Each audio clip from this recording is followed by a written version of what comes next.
Cognitive processes. Attention is defined as a process of consciously focusing on a stimulus.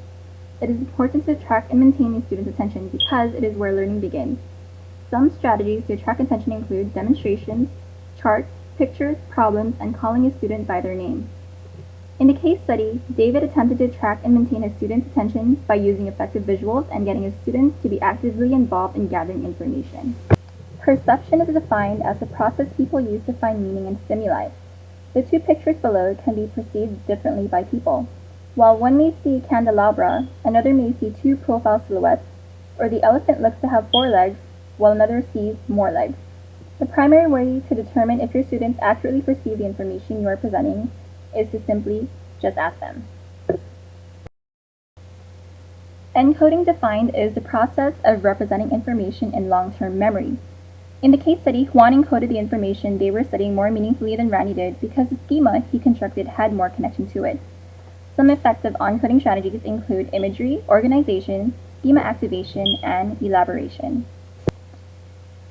Imagery is used when an individual forms mental pictures of topics. Organization is when an individual imposes order and connections in new information. Schema activation is when an individual activates relevant prior knowledge.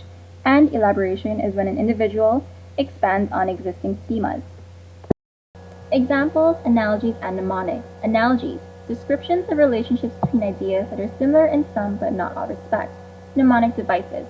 Memory strategies that create associations that don't exist naturally in the content.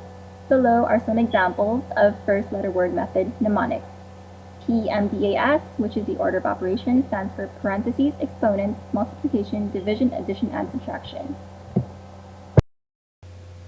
Cognitive activity, the essence of encoding.